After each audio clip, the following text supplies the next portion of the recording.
Scholars, we are just wrapping up that Declaration of Independence, that epic breakup letter between the colonies and Great Britain, and we have looked at all that language and the grievances and complaints, but we also need to think about some other things that are happening within the American British colonies. So one of those important questions that we have to think about is, why do some colonists support England as opposed to seeking independence?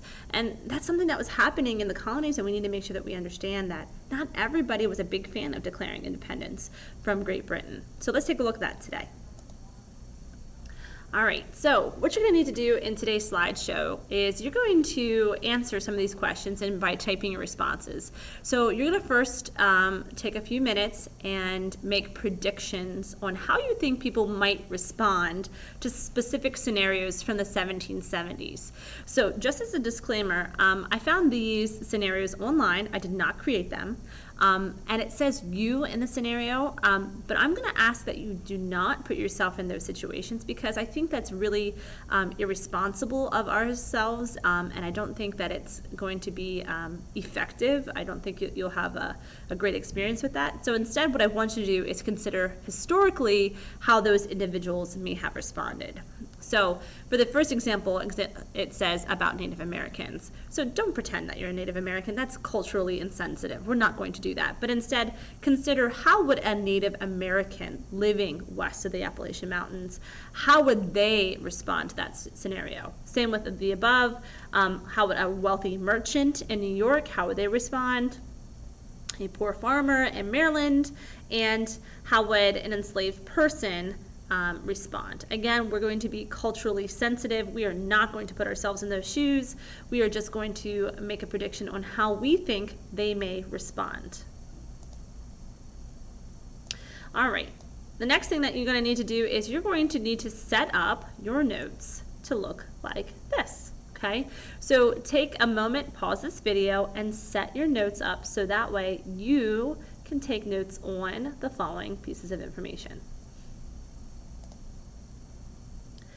All right, so the first thing that we need to discuss are, what are loyalists and what are patriots? So these are two terms that we're going to throw around a whole lot in the next coming days.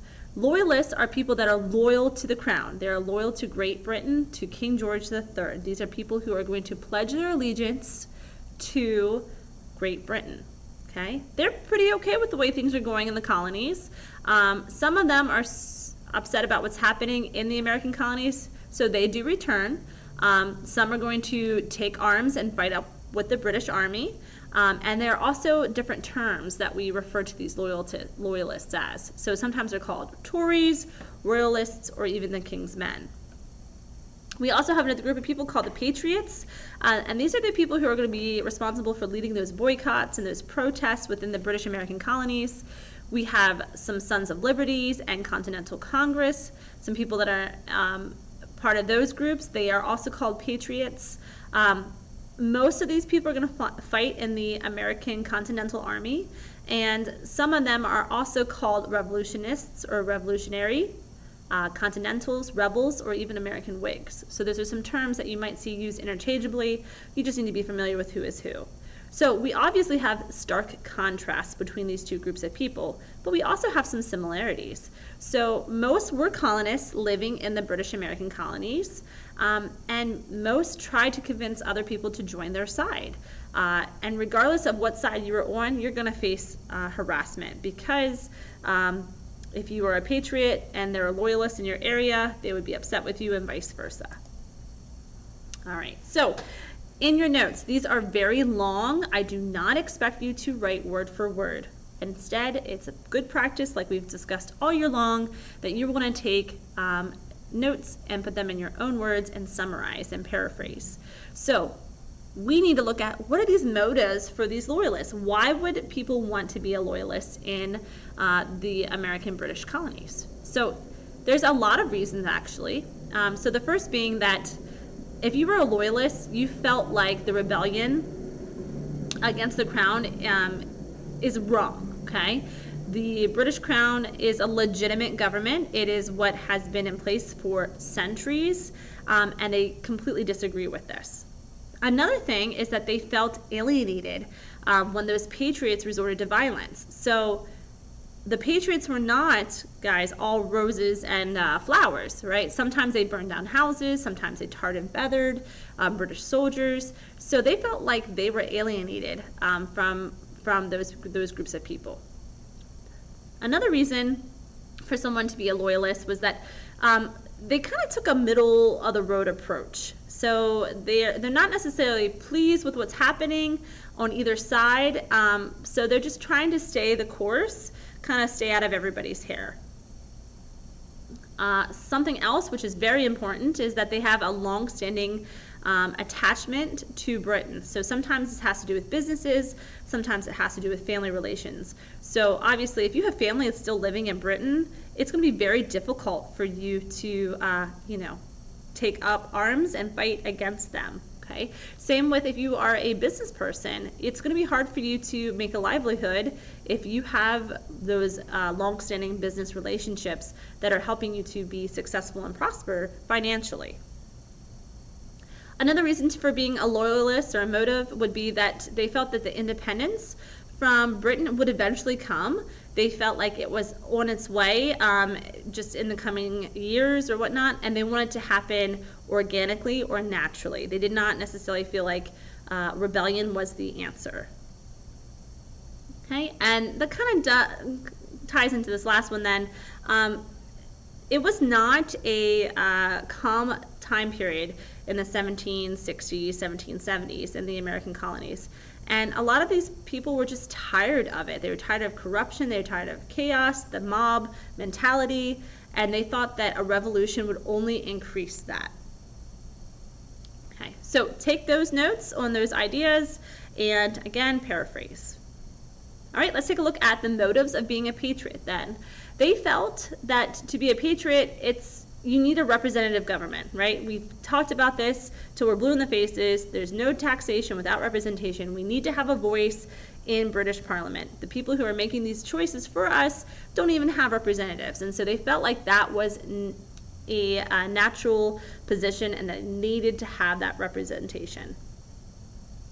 They also wanted the ability to control that taxation on goods and services, so internally as well as externally. So we talked about the foreign affairs, now it's also internally. So they felt like this was the time that they could make a mark and a difference in the world. So sometimes we call these people rebels or rogues. They felt like this is, the opportunity for them to make a name for themselves, to make their mark in history.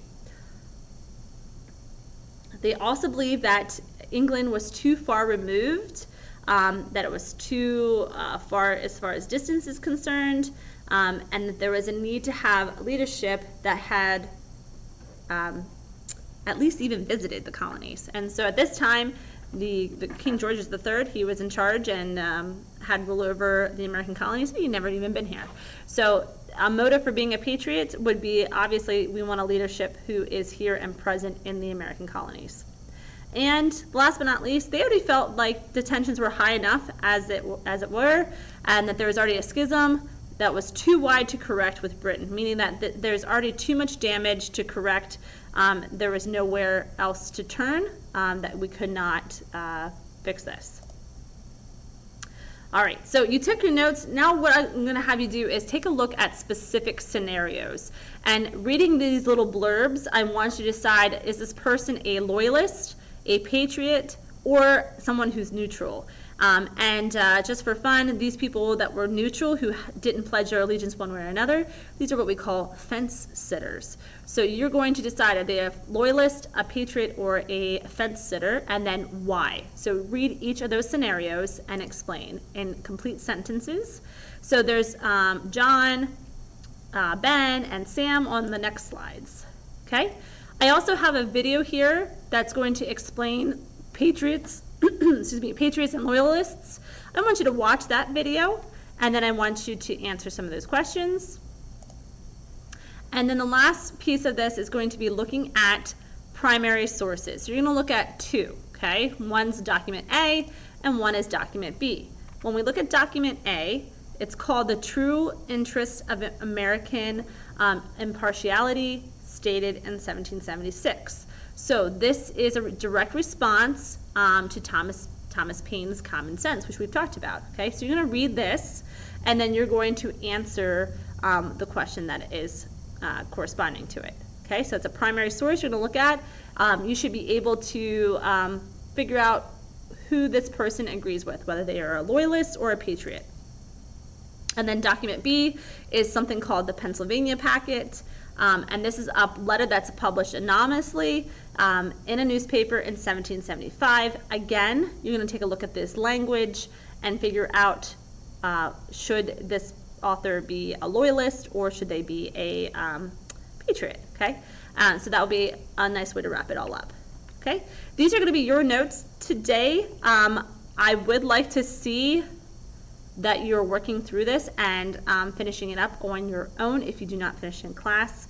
I will be here on Thursday, but I will not be here on Friday. So some of you I will see, some of you I will not see. So your job is to do what you always do, which is work really, really hard, make me really, really proud, and get the job done. If you have questions, you can email me. I probably will not see it, though, until I return on Monday.